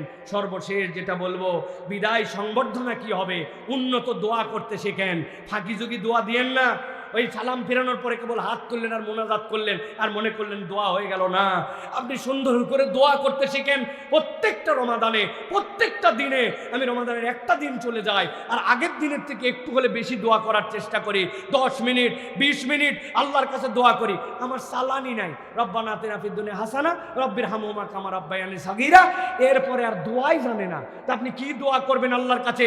বাংলায় করবেন, নিজের জন্য করবেন, সন্তানের জন্য করবেন, উম্মার জন্য করবেন, পরিবারের জন্য করবেন, এলাকার জন্য করবেন, সিএনজি আলার জন্য করবেন, বাস আলার জন্য করবেন, হোটেল শ্রমিকদের জন্য করবেন, রাস্তার শ্রমিকদের জন্য করবেন, ওই যারা প্রস্টিটিউশন করে নিজেদের চরিত্র বিক্রি করে খায় তাদের জন্য দোয়া করবেন, বিশ্ব মোড়লদের জন্য দোয়া করবেন, প্রযুক্তিবিদদের জন্য দোয়া করবেন, রাজনৈতিক লিডারদের জন্য দোয়া করবেন। টার্গেট করতে হবে রমাদানের দোয়া আপনার রমাদানের জন্য বিদায়ী সংবর্ধনা। অথবা আপনাকে দোয়া শিখতে হবে। আমি কেবল হাত তুললাম, আমার বাচ্চার জন্যই কোনোদিন দোয়া চাই নাই। হুজুর একটা দেখলাম আর বলে দিলাম হুজুর আমার বাচ্চার জন্য দোয়া করবেন। হুজুর কি কন্ট্রাক্টারি নিচে রেখে আপনার দোয়ার? আপনি আপনার দোয়া করতে হবে। অতএব রমাদানকে যদি আপনি অভ্যর্থনা দিতে চান তার জন্য আকুলতা লাগবে। যদি ভালো করে রাখতে চান সালাত লাগবে। তাহলে যদি খাওয়াতে চান কোরআন লাগবে। তাকে যদি আপনি বিনোদন দিতে চান আচরণ পরিবর্তন করা লাগবে। তাকে যদি আপনি গিফট দিতে চান সমাজের জন্য পরোপকারী আপনাকে কিছু কাজ করতে হবে। আর বিদায় যদি তাকে সুন্দর করে দিতে চান আপনাকে দোয়া শিখতে হবে। এইটা যদি না থাকে রমাদানের প্রস্তুতি নাই। এই জন্য আল্লাহ নবী 60 দিন আগের থেকে আল্লাহুম্মা বারিক লানা ফি রজব ওয়া শাবান ওয়া বাল্লিগনা রমাদান বলেছেন। আমরা আমাদের রমজানকে প্রস্তুতির জন্য এই পদক্ষেপগুলো নিতে পারবো ইনশাআল্লাহ। আমি যেটা বললাম মনে করে কেউ লিখতে পারবেন যে আমি সুন্দর করে এরকম করে লিখে আমি আমার বাড়ির সামনে লাগাই দেব, আমার মসজিদের সামনে একটা কাজ করে এরকম করে জানাই দেব? পারবেন ইনশাআল্লাহ? অন্ততপক্ষে জানাজানি করতে পারবো তো ইনশাআল্লাহ? আল্লাহ আমাদেরকে তৌফিক দান করেন। প্রিয় ভাইরা, তাহলে আমরা 2 নম্বর পয়েন্টের মধ্যে ছিলাম। আল্লাহর সামনে একদল যাবে যাদের আমল নাই আবার দুনিয়ায় ফেরত যেতে চাবে। আলোচনাকে আরেকটু করবো না শেষ করে দেবো ভাই? 3 নম্বরে সংক্ষেপে বলি, আল্লাহ রাব্বুল আলামিন বলতেছে আল্লাহর সামনে একদল লোক আসবে, এবার তৃতীয় দল যারা আল্লাহর সামনে এমন ভাবে লাঞ্ছনাপূর্ণ দৃষ্টি নিয়ে উঠবে কারো দিকে তাকাতে পারবে না। আল্লাহ বলছেন এটাই স্বয়ং তাদের জন্য একটা চিত্র হবে। এই আসামি কারা, কি তাদের অপরাধ? আল্লাহ বলছেন ওয়া তারাহুম ইউরাদুনা আলাইহা খাশিঈনা মিনাল যুল্লি ইয়ানজুরুনা মিন তারফিন খাফী। আল্লাহ বলছেন আমার সামনে একদল লোক উঠবে, উঠার পরে তারা পাশ দিয়ে তাকাবে, এমন ভাবে লজ্জিত লাঞ্ছিত হয়ে উঠবে যেই মানুষগুলো ওই দিন আর কখনো আল্লাহর সামনে তাকাতেই পারবে না। আল্লাহ বলবেন মানুষ দেখে বুঝে ফেলবে এরা কোন আসামি। আল্লাহ কোরআনুল কারীমের মধ্যে বলছেন ওই মানুষগুলা তো তারা যাদের কাছে আল্লাহ রাব্বুল আলামিন নবীর মাধ্যম দিয়ে কোরআন পাঠিয়েছিলেন, আল্লাহর বিধান পাঠিয়েছিলেন, কিন্তু এই মানুষগুলা পাত্তা দেয়নি আল্লাহকে। আল্লাহ রাব্বুল আলামিনের সামনে তারা হাজির হয়েছে, কিন্তু আল্লাহ বলছেন তাদের কাছে জিজ্ঞাসা করা হবে আজকে তোমাদের যেই পরিণতি, এই পরিণতি কি এমনি এমনি নাকি এর আগে তোমাদের সতর্কতা ছিল? আল্লাহ বলছেন আলাম ইয়াতিকুম রাসূলুম মিনকুম, তোমাদের কাছে কি পয়গম্বর আসছিল কিনা? ইয়াতলুনা আলাইকুম আয়াতি রাব্বিকুম, আল্লাহর বিধান তোমাদেরকে জানিয়েছিল কিনা? ওয়ায়ুনযিরুনাকুম লিকা ইয়াউমিকুম হাযা, আজকের দিনে এই অবস্থা হবে, এই ভয়াবহতা তোমাদেরকে বোঝানো হয়েছিল কিনা? সবাই মিলে চিৎকার করে বলতে শুরু করবে ক্বালু বালা, আল্লাহ সবই হয়েছিল, কিন্তু আমরা তোমার আয়াত ঠিকঠাক মতো মানি নাই। এই জন্য দুনিয়ার বুকে বহু পণ্ডিত আছে কোরআনকে নিজের বুঝ দিয়ে মানার চেষ্টা করে, ওই পণ্ডিতের মধ্যে যাওয়া যাবে না। আল্লাহ যা বলেছেন সামি'না ওয়া আতানা, শুনলাম আর মেনে নিলাম, এই দলের মধ্যে নিজেদেরকে রাখা লাগবে, ঠিক কি না? অনেক মানুষ আমাদের মধ্যে আছে পণ্ডিতি খাটায়, তারা বুঝাতে চায় নামাজ রোজা হজ যাকাতের ইসলাম ঠিক আছে, কিন্তু অর্থনীতির ইসলাম এই সমাজের জন্য পারফেক্ট নয়। তারা বলে পেনাল কোড আর এখন চলে না, চোর ডাকাতের বিচার আর চলে না, শরীয়ত দিয়ে বাংলাদেশ চলতে পারে না। ও নিজেকে মুসলমান দাবি করে, আবার দ্বীন ইসলামের কথাও বলে, আল্লাহ আল্লাহ রসুলের কথাও বলে, কিন্তু শরীয়ত দিয়ে ইসলাম চলে, ইসলাম যেটাও বলছে এটা বিশ্বাস করে না। এরকম 2 নম্বর মুসলমান আছে না? নাই। আল্লাহ বলছেন খবরদার, এরা যদি যায় ওই দিন আল্লাহ রাব্বুল আলামিনের সামনে লজ্জিত হয়ে উঠবে। আমরা আল্লাহর সামনে লজ্জিত হয়ে উঠতে চাই না। 4 নম্বরে আল্লাহ বলতেছেন, নবী বলে দেন, একদল লোক দুনিয়ার বুকে দেখতে যেমনই হোক ওদের চেহারাগুলো অন্ধকার হয়ে যাবে। নাউজুবিল্লাহ বলেন। চেহারা অন্ধকার মানে বোঝেন ভাই, এই দুনিয়ায় অনেক কালো মানুষ আছে, অনেক সাদা মানুষ আছে, আছে না নাই? কিন্তু এরকম অনেক মানুষ আছে লোকটা কালো হলে হবে কি, ওই লোকটার চেহারার মধ্যে জান্নাতের নূর আছে, ঠিক নেই? হযরতে বেলাল রাদিয়াল্লাহু তাআলা আনহু সাদা মানুষ না কালো মানুষ? হযরতে লোকমান হাকিম সাদা মানুষ না কালো মানুষ? হযরতে মুসা আলাইহিস সালাম সাদা মানুষ না কালো মানুষ? এই মানুষগুলা ছিলেন যদিও দুনিয়ার চেহারায় চামড়ার দিক দিয়ে কালো, কিন্তু ইনাদের এমন আলো ছিল, কোরআনের যত আলোচনা মুসা আলাইহিস সালাম, ঈসা আলাইহিস সালাম, লোকমান আলাইহিস সালামের সমান এত আলোচনা অন্য কারো নাই, ঠিক কি না? নবীজি আল্লাহ রাব্বুল আলামিন জান্নাত দেখালেন, আসার পরে বললেন আমি যখন জান্নাতের ডেমনস্ট্রেশন দেখতেছিলাম, জান্নাতের ভিতরে পায়ের শব্দ শুনলাম, আমার শব্দ শুনে মনে হয়েছে বেলাল যখন হাঁটেন এরকম করে হাঁটেন। বেলালের কাছে এসে জিজ্ঞাসা করেছেন কি আমল তোমার? বলে ইয়া রাসূলুল্লাহ আপনি যা বলেন তার বাইরে তো কিছুই করি না। নবীজি বললেন না, আমি তো তোমার খরমের শব্দ শুনেছি। নবীজির কাছে বলেন ইয়া রাসূলুল্লাহ আমার মনের আনন্দে যখনই ওযু করি তখনই আমি 2 রাকাত সালাত আদায় করি, হয়তো বা এটা আল্লাহ পছন্দ করেন। নবী বলেন হ্যাঁ এতই পছন্দ করেন। সাইয়েদিনা বেলাল হায়াতে দুনিয়ায় থাকতে জান্নাতে সে চলাফেরা করবে, আল্লাহর নবী তাকে শব্দ শুনাইছেন। আমি যে এটা বোঝানোর জন্য বললাম কিয়ামতের দিন ওঠার পরে চেহারা অন্ধকারের মতো কালো হবে, মানে কি আপনি যেরকম অন্ধকার দেখতে পান ওই অন্ধকারের মধ্যে কিন্তু আপনি ওইটা ধরতে পারেন না, কিন্তু আল্লাহ বলছেন ওই অন্ধকারটা তখন তার চেহারার মধ্যে আসবে, সে এমনভাবে ওই জায়গাতে নিষ্পেষিত হয়ে যাবে যে রব্বুল আলামিন ওই চেহারার অবকাঠামো দেখে ওই মামলার আসামিদের পরিচয় মানুষের কাছে তুলে দিবেন। আল্লাহ কোরআনে বলছেন কান্নামা উগশিয়াত উজুম কিতাম মিনাল লাইলি মুসলিমা, আল্লাহ বলছেন রাতের আধারকে কেটে যদি কারো মুখে সেট করে দেওয়া হয় এই মানুষের অন্ধকার চেহারা এরকম হয়ে যাবে। কেন কেন কেন? ওই মানুষটা তো হোয়াইট কালারের হতে পারে, ওই মানুষটার চামড়া তো দুনিয়ার বুকে অ্যাংলো বলতে পারে কেউ, কিন্তু ওই দিন অন্ধকার তার কেন হবে? মুহাদ্দিসিনে কেরাম মুফাসসিরিনে কেরাম বলতেছেন এইটা সবচেয়ে ভয়ঙ্কর, যেই মানুষেরা দুনিয়ার বুকে বুঝে না বুঝে শিরিক করে আসবে ওই মানুষদের বাঁচার উপায় থাকবে না।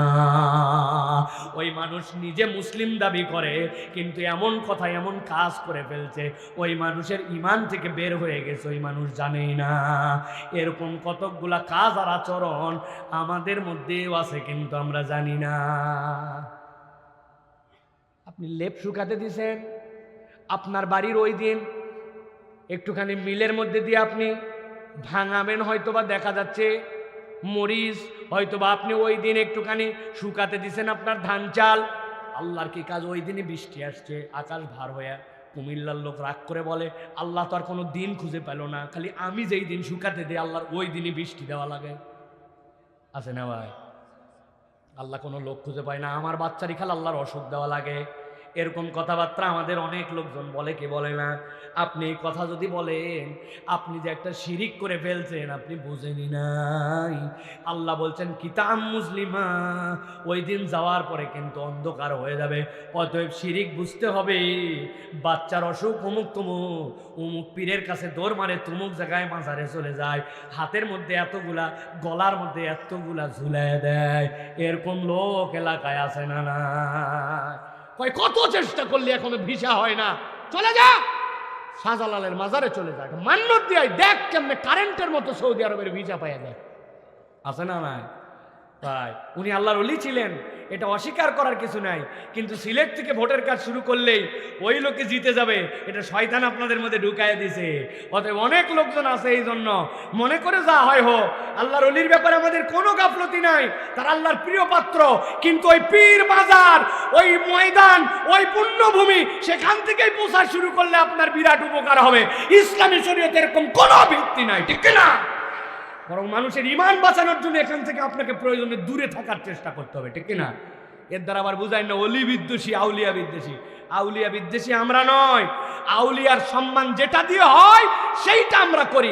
ওই আউলিয়ারা তাওহীদ শিখাতে আসছেন, শিরিক মুক্ত করতে আসছেন, গৌর গোবিন্দর বিপক্ষে জিহাদ করে এই পুণ্যভূমিতে ইসলামের হক প্রচার করতে আসছেন, ঠিক না? এখন তার মাজার থেকে, তার জায়গা থেকে যদি বেহক কাজ হয়, ওটার বিপক্ষে বলা মানে আউলিয়ার বিরোধিতা করা নয়, বরং তার পক্ষে থাকা, ঠিক না? আপনাকে বোঝার চেষ্টা করতে হবে এই জন্য প্রিয় ভাইরা। তাছাড়া ওই দিন যাওয়ার পরে চেহারা অন্ধকার হয়ে যাবে, এটা 4 নম্বরে। 5 নম্বরে আল্লাহ বলছেন কিয়ামতের দিনে একদল লোক আর উঠতেই পারবে না, হাঁটু গেড়ে বসে যাবে, বসছে না বসছে, আর কোনোভাবে সে দাঁড়াতে পারবে না। এই মামলার আসামি কারা? আল্লাহ বলছেন নবী জানাই দেন, وترى كل أمة جاثية كل أمة تدعى إلى كتابها اليوم تجزون ما كنتم تعملون। আল্লাহ বলছেন আপনি দেখতে পাবেন একদল উম্মত হাঁটু গেড়ে বসে গেছে, ওদেরকে খেদালেও তারা উঠতে পারে না।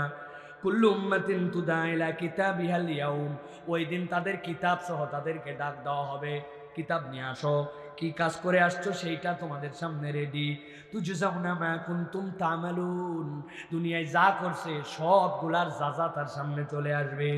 আল্লাহ সাথে সাথে বলবেন হাযা কিতাবুনা ইয়ানতিকু আলাইকুম বিল হাক্কি ইন্না কুন্না নাস্তানসিখু মা কুনতুম তা'মালুন। অস্বীকার করার উপায় থাকবে না।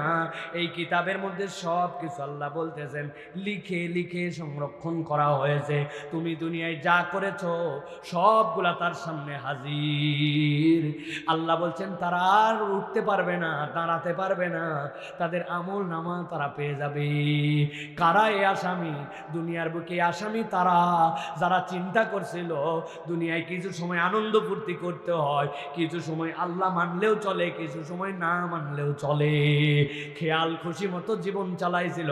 আল্লাহ বলছেন ওই দিন খেয়াল খুশির প্রত্যেকটা বর্ণনা আল্লাহর সামনে পেয়ে যাবে। অনেক তরুণ যুবক আছে মাহফিলে বাস্তবায়নেও আছে, আবার কান দিয়ে গানও শোনে, মাহফিলের সাথেও জড়িত আছে, আবার এলাকার কোনো কনসার্ট হলে সেটাও মিস করে না। রমজানের মধ্যে রোজা রাখে, ঈদের দিন টেন্ট বানায়, বানানোর পরে ডেক বক্স নিয়ে যায়, যাওয়ার পরে সেখানে গান বাজনা করে লাফালাফি করে, আছে না নাই? অন্য সময় ভালো থাকে, কিন্তু ওই 2-3 দিন একটুখানি হালকা পানি খায়, আবার বিড়ির মধ্যে কি জানি কুচকুচ করে কাটে, ভরায় দিয়ে 2-1টা করে টান মারে, শরীরের মধ্যে জোশ আনে, এরকম কিছু কিছু জিনিস খায়, আছে না নাই? ও জানে স্পিড নামে, তারপরে বিভিন্ন ধরনের এনার্জি যেইগুলা আনডেডিকেটেড, যেইগুলা কোনো রকম বিএসটিআই অনুমোদিত নয়, ওর মধ্যে খারাপ কিছু মিশাই দেওয়া আছে, ওইটা যে হারাম জানে, জানার পরে ওইটা খায়। আল্লাহ বলতেছেন নিজের খেয়াল খুশির মতো চলে, আবার দুনিয়ার বুকে আল্লাহকেও মানে। আল্লাহ বলছেন ওই দিন যাওয়ার পরে দেখবে হাযা কিতাবুন ইয়ানতিকু আলাইকুম বিল হক, তার সামনে হাজির হয়ে গেছে কিতাব। আল্লাহ বলছেন কিছু বাদ রাখা হয় নাই, মা কুনতুম তা'মালুন, যা কিছু করছিল সবগুলা তার সামনে হাজির। দেখা মাত্র ঘাবড়ায় যে হাঁটু গেড়ে বসে পড়বে, আর উঠতে পারবে না। নাউযুবিল্লাহ বলেন। আল্লাহ মাফ করুন। এই রোগে আমরা কম বেশি সবাই রোগগ্রস্ত, ঠিক কিনা? সবাই রোগগ্রস্ত আমরা। তুমি 30 তারিখ পর্যন্ত টাইমে তুমি বোরখা পরলা, তুমি হিজাব করলা, আর তুমি শাওয়ালের প্রথম দিন ঈদের দিনে তুমি মুসলিম নারী হয়ে বেপর্দা বেহায়া বেলাল্লাপনা তুমি এমন ভাবে ঘুরলা ফিরলা যেটা কোনো মুসলিম নারীর আইডেন্টিটি হতে পারে না। তোমার বাপ মুসলমান, মা মুসলমান, বাপ হাজি সাহেব, মা নামাজি, তোমার বাড়িতে রমজানের তিলাওয়াত হয়েছে, তাহাজ্জুদ হয়েছে, ওই বাড়ির থেকে বেহায়া হয়ে বের হয়ে গেছে। এরকম বাড়িঘর আমাদের এলাকায় নাই। কথা বলেন একটু, নাই? কেমনে তাহলে আপনি এটা করলেন প্রিয় ভাইরা? আল্লাহ বলছেন সব পাই, সব আমল নামায় তোমার চলে আসবে। তুমি কেমনে এরকম বেপর্দা হলো মা? কেমনে তুমি এরকম বেপর্দা হয়ে ঘুরলে বোন? তুমি না মরা বাড়িতে যাওয়ার সময় পর্দা করে যাও, শ্বশুর বাড়িতে বাপের বাড়িতে যাওয়ার সময় আর কোনো বিয়ের দাওয়াত পাইলে তোমার মাথা ঠিক থাকে না, তুমি এমন পোশাক আশাক করে যাওয়ার পরে ডিসপ্লে সেন্টারে সেলফি তুলে সব কয় আয় একটা সেলফি দিলে ই করে ই বলছে তুই কেড়ে চিনলাম না তো, কয় আমি এলাকা তো ভাই। উরি বাও, এলাকা তো ভাই, 14 জনের বেশি দেখা করা যায় না, ওই এলাকা তো ভাইয়ের সাথে আছে। এরকম আছে কি নাই? কষ্ট লাগতেছে আপনাদের? আল্লাহ যেন কষ্ট একটু লাগায়। লাগবে না মানে? যদি রোগ থাকে তো আপনার মধ্যে যদি আঘাত না করে এটা, তাহলে আপনি কেমনে কি ওয়াজ শুনে চলে যাচ্ছেন? এত রাত পর্যন্ত কথা বলা হচ্ছে। পরিবর্তন হওয়া লাগবে ভাই। আপনি মুখের দাড়ি তুলতে পারলেন না এখনো, ব্যাপার কি? আপনার সমস্যা কোথায়? টাকনুর উপর আপনার জামা উঠলো না, সমস্যা কোথায়? আপনি নামাজি হলেন না, কোনো সমস্যা কথা? আপনি জুম্মার দিনে খালি ঘোরেন, এই ধান্দাবাজি কতদিন করবেন আপনি? আপনি মুসলিম পরিচয়ের দোকানদার, আপনি পাবলিককে ধোকা দেন, 2 নম্বর জিনিস বিক্রি করেন, মিথ্যা কথা বলে আপনি লাভ বেশি করেন।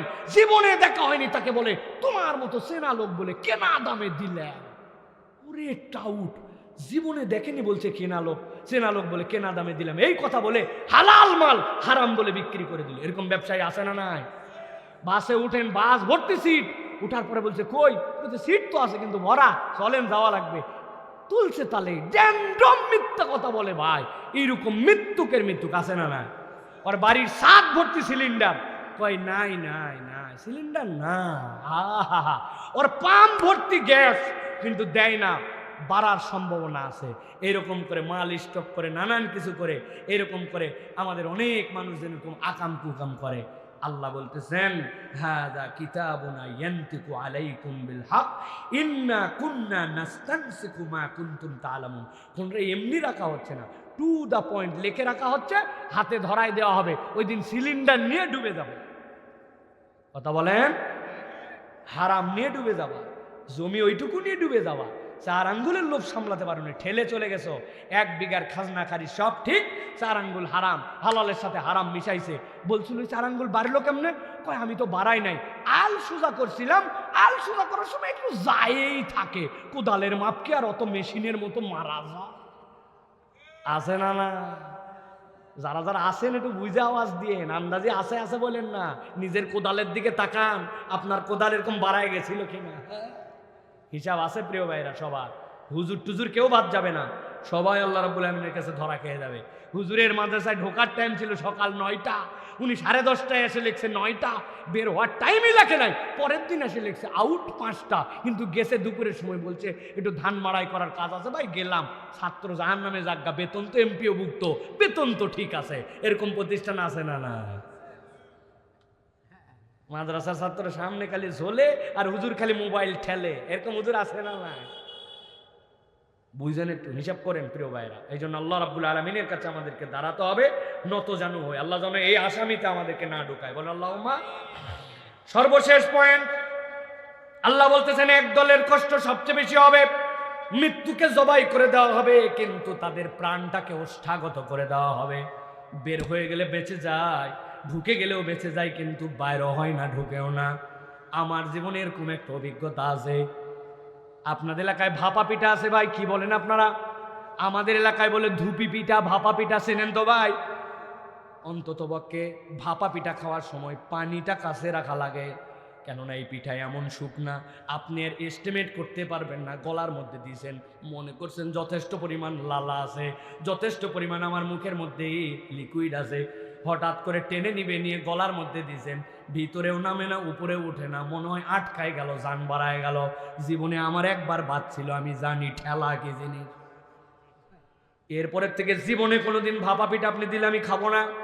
আমার ভাপা পিঠা খাওয়ার একমাত্র সিস্টেম হচ্ছে বাটির মধ্যে নিব, এরপরে এর মধ্যে গরম দুধ দিব, দেওয়ার পরে ওইটা গলে যাওয়ার পরে খাবো। এছাড়া আব্দুল হাই সাইফুল্লাহকে ভাপা পিঠা খাওয়াতে পারবেন না, কেননা ঠেলার নাম ভাপা পিঠা। ঠিক না ভাই?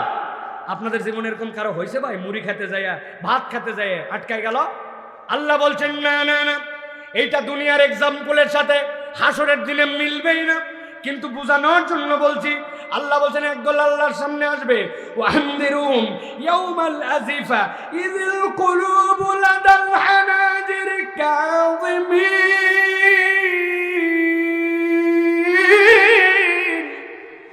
আল্লাহ বলছে যে আল্লাহর সামনে আপনি দেখবেন ওই মানুষগুলা কি ভয়ঙ্কর অবস্থায় গেছে, তাদের প্রাণগুলা ওষ্ঠাগত। আল্লাহ রে, যদি আমাদের আজকে মৃত্যু হয়ে যেত বড়ই খুশি হতাম। আই রব্বুল আমিন, আমাদের যদি ফায়সালা হয়ে যেত বেঁচে যেতাম। আল্লাহ বলছেন ফায়সালা করা হবে না, তাদের কষ্টটাই হবে এইটা, তাদের প্রাণকে ওষ্ঠাগত করে দেওয়া হবে।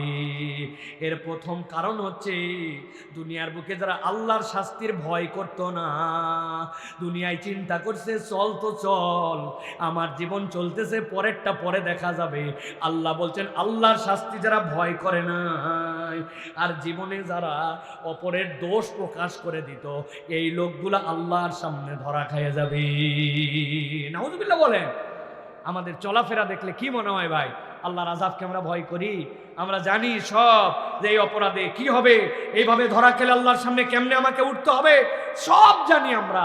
জানে না কে? কিন্তু ড্যাম কেয়ার, রাখ রে ভাই রাখ। দুনিয়ায় এরকম একটু লাগে, এরকম করে চলতে হয়। সবার মধ্যেই ভাব আসছে ভাই, হুজুর থেকে শুরু করে সবার মধ্যে আসছে। আমরা আল্লাহর কাছে এই জন্য পানা চাই যে আল্লাহ, আমরা তোমার শাস্তিকে ভয় করি। আল্লাহ, ভুল করি আল্লাহ, কিন্তু তোমার শাস্তিকে যে ভয় করি না আল্লাহ, এরকম না, ওইটার প্রমাণ থাকতে হবে। সেখান থেকে আমি দূরে চলে আসি, আমি চেষ্টা করি, তওবা করি, ভুল করি 100 বার, কিন্তু আমি আল্লাহর কাছে হাজিরা দিচ্ছি, আল্লাহ এটা আমার ভুল, কিন্তু তোমার শাস্তিকে ভয় করি, তোমার শাস্তি সহ্য করতে পারবো না। কেমনে আপনি চিন্তা করেন ভাই? ওই কয়েল ধরানোর সময় অনেকক্ষণ এদিকে তাকায় আছে, কয়েল ধরে কিনা ধরে কিনা, খেয়ালই নাই, ম্যাচের কাঠি এই পর্যন্ত চলে আসছে, ওরে আল্লাহ, কানের মধ্যে হাত দেয়। ঠিক না ভাই? সহ্য করতে পারি না। আমি কেমনে আল্লাহ রাব্বুল আলামিনের সামনে যে আল্লাহ তোমার আযাব সহ্য করবো? আল্লাহ, আমার কি যোগ্যতা আছে? স্কিনের কি যোগ্যতা আছে? আল্লাহ, অতএব আল্লাহর আযাবকে ভয় করে যদি না চলি, ওই দিন যাওয়ার পরে প্রাণ ওষ্ঠাগত হয়ে যাবে, আর বাঁচার উপায় থাকবে না। আল্লাহ আমাদেরকে হেফাজত করবেন, আল্লাহুম্মা আমিন। প্রিয় ভাইয়েরা, দীর্ঘ সময় আমার প্রিয় ভাইদের কাছে আমি আমার সাধ্যের মধ্যে যতটুকু বুঝানোর 6টা অপরাধকে এখানে টার্গেট করেছি।